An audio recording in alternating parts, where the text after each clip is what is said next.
अस्सलाम वालेकुम। तो आज हम करेंगे 2024 मैथ्स के पेपर के बाकी के पार्ट्स।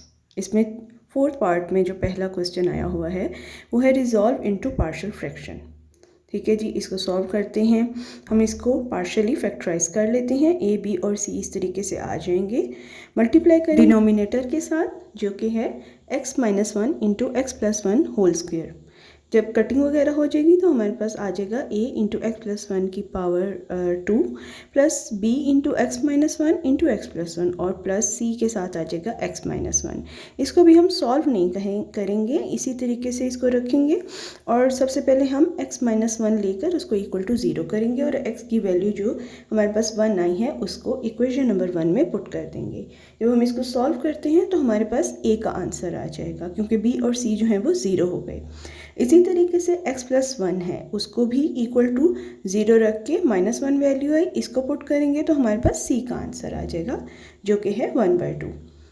यहाँ पर अब हम इक्वेशन नंबर 1 को सॉल्व कर लेंगे, यानी मल्टीप्लिकेशन कर लेंगे। फॉर्मूला वगैरह लगता हो तो वो लगा के इसको ओपन कर लेंगे और a b और c के साथ जो मल्टीप्लिकेशन हो रही है वो करके जब हम इसको लिख लेंगे तो हमारे पास x² - 2 equals a + b whole करके उसके बाहर x² कॉमन ले लिया प्लस 2a + c, इसी तरह x यहाँ कॉमन ले लिया और प्लस a - b - c कर लेंगे। कंपेयरिंग कोफिशिएंट्स करेंगे फॉर x² तो हमारे पास b का आंसर भी आ जाएगा। a b और c के जब आंसर निकल आएंगे तो हम इसे इक्वेशन नंबर a में पुट कर देंगे और हमारे पास आंसर आ जाएगा।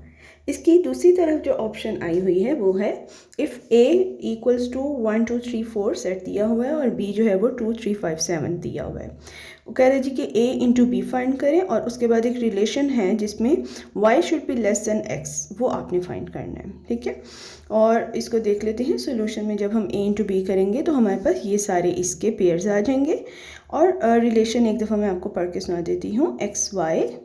x belongs to a, y belongs to b and y less than x। तो जब हम इनमें से वो पेयर्स निकाल लेंगे जिसमें y जो है वो x से छोटा होगा। नेक्स्ट पार्ट क्वेश्चन नंबर 2 का 5 है। इफ़ a = 1 से लेके 7 तक, देन b is 2 4 5 6 8 और c है 1 4 7 8, then verify that a union then bracket b union c is equal bracket a union b union c। तो सबसे पहले लेफ्ट हैंड साइड ले लेंगे और b यूनियन c फाइंड कर लेंगे जो कि आया है 1 2 4 6 7 8। इसके बाद हम इसी को a के साथ यूनियन करवाएंगे तो हमारे पास आंसर आ जाता है 1 से लेके 8 तक। राइट हैंड साइड देखेंगे तो पहले ब्रैकेट वाले सॉल्व करेंगे a यूनियन b, तो हमारे पास 1 से लेके 8 तक वैल्यू आ जाती है और जब हम इसका यूनियन करवाते हैं c के साथ तो वही आंसर आ जाता है जो लेफ्ट हैंड साइड पे होता है। इसकी दूसरी साइड पे जो हमारे पास क्वेश्चन है वो 7 चैप्टर से है। If terminal ray of theta is in first quadrant and sine theta is 3/4 then find the remaining trigonometric ratios. ठीक है जी, तो सबसे पहले हम देख लेते हैं हमारे पास क्वाड्रेंट किस तरह से हैं 1 2 3 4, और इसको याद रखने का आसान तरीका ऐड शुगर टू कॉफ़ी। आपके पास फर्स्ट क्वाड्रेंट में ऑल जो हैं ट्रिग्नोमेट्रिक रेशियोज वो पॉजिटिव होती हैं, देन साइन पॉजिटिव होगा सेकंड में, देन टेन थर्ड में और कॉस जो है वो फोर्थ में होगा। ठीक है, अब यहाँ वो हमें फर्स्ट क्वाड्रेंट बता रहा है तो इसका मतलब हमारे पास सब की सब ट्रिग्नोमेट्रिक रेशियोज जो हैं वो पॉजिटिव आनी चाहिए। ठीक है, ये भी इसका एक चेक होता है। तो फार्मूला हमारे पास क्या है जी, साइन हमारे पास है p/h जिसको हम y/ जो है वो c भी लिख सकते हैं विच इज इक्वल्स टू 3/4। इसके पाइथागोरस थ्योरम हम लगा के h² = b² + p² करके हम b निकाल लेंगे। उसके बाद फार्मूला लगा के हमारे पास सारी ट्रिग्नोमेट्रिक रेशियोज आराम से निकल आएंगी। क्वेश्चन नंबर 2 का 6 पार्ट है जी, फाइंड अरिथमेटिक मीन। हमारे पास टेबल दिया हुआ है जिसमें क्लास और फ्रीक्वेंसी है। हम इसको एक्सटेंड करेंगे क्योंकि हमें f के साथ साथ x भी चाहिए ताकि हम fx फाइंड करें फार्मूले के लिए। और हमारे पास fx जो है वो f इंटू x करके आएगा और x कैसे आएगा, जो हमारे पास क्लास इंटरवल है उन्हें ऐड करें और 2 पे डिवाइड करते जाएं। मल्टीप्लाई करेंगे हमारे पास मिशन f आ जाएगा 15 और fx आ जाएगा 255। इनको फार्मूले में पुट करेंगे और मीन आ जाता है 17।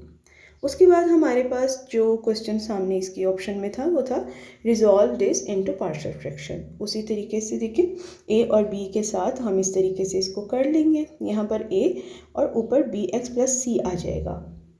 सेम उसी मेथड से जैसे पिछली बार हम लोगों ने इसको किया, इसको सॉल्व कर लें और x माइनस 3 इक्वल टू 0 करके 3 की वैल्यू को इसके अंदर इक्वेशन नंबर 1 में पुट कर दें तो हमारे पास a का आंसर आ जाएगा। बाकी के दोनों b और c हम कंपेयरिंग कोफिशिएंट करके आराम से निकाल सकते हैं, जिसमें b का आंसर -2 और c का आंसर -6 आ गया। यहाँ वैल्यूज़ पुट करेंगे, माइनस कॉमन लेंगे क्योंकि दरमियान में प्लस है, प्लस माइनस करके इसको अकॉर्डिंगली उसके लिख देंगे। यहाँ पार्ट 7 में हमें एक फिगर दिया गया है और उसमें कह रहे जी कि length of a chord A B आपने फाइंड करनी है that stand at a distance 6 centimetre from the centre of a circle O with radius 10 centimetre.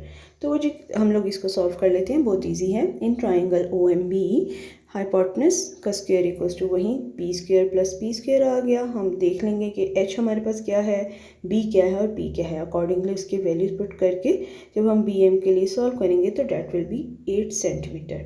लेकिन हमें ए एम चाहिए, सॉरी ए बी चाहिए। तो ए बी जो है वो A M plus B M दोनों के इक्वल है। देख लें अकॉर्डिंग टू द फिगर, आप दोबारा से उसको देख सकते हैं। जबकि ए एम जो है वो बी एम के बिल्कुल इक्वल होता है। तो A B equals to 2 into B M, मतलब उन दोनों को जब हम सम करें तो हमारे पास ए बी आ जाएगी। तो उसको 2 इंटू 8 करके हमारे पास आंसर आ जाएगा। यहाँ नेक्स्ट पार्ट में भी एक हमें फिगर दिया गया हुआ है और दूसरी तरफ इनके जो अभी मैंने आपको नहीं बताया वो एक एक थ्योरम आया हुआ है जो कि ईजिली आपको बुक्स में मिल जाएंगे। ठीक है, वो बुक्स में से ही दिए गए हैं। उसके बाद ये फिगर आया हुआ है, आपको मैंने पिक्चर दिखा दी है। इसके मुताबिक डाटा देख लेते हैं। लेंथ ऑफ कॉर्ड जो है वो 12 सेंटीमीटर है। ओ ए जो है वो ओ बी के इक्वल है विच इज़ 8 और हमें बताया जा रहा है कि it is a right angle triangle. और हमने फाइंड करना है जी जो सेकंड सर्कल है अंदर की तरफ उसका रेडियस। तो यहाँ पर हम देख लेते हैं ए एम जो है वो बी एम के इक्वल है which is equal to 1/2 A B. इसको हाफ करें तो हमारे पास ये आ जाएगा। तो इसकी देख लीजिए 12 है ए बी की वैल्यू और इसको डिवाइड करके 6 आ गया।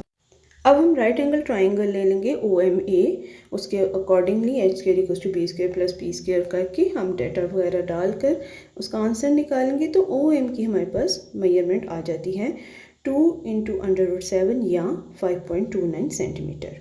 तो ये सेकंड सर्कल का रेडियस आ गया। यहाँ लास्ट पार्ट में भी एक डायग्राम है जिसको हम थ्योरम के ज़रिए जो है वो सॉल्व करेंगे। तो वो बनता है जी B C square equals to A B square plus A C square plus 2ab into A D, जिसमें हमारे पास वैल्यूज़ अगर हम डायग्राम से निकालें तो हमारे पास बी सी की है 6, ए बी की है 4, ए सी है 3 और ए डी हमने फाइंड करना है।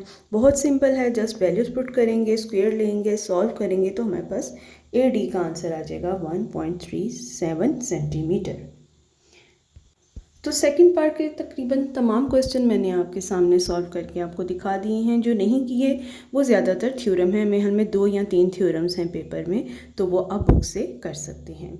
इसके अलावा अगर आप चाहते हैं कि इसका जो सेक्शन सी है उसके भी 8 सवाल जो दिए गए हैं उनको भी सॉल्व करके दिखाऊँ तो काइंडली कमेंट सेक्शन में मुझे ज़रूर बताइएगा। Thank you.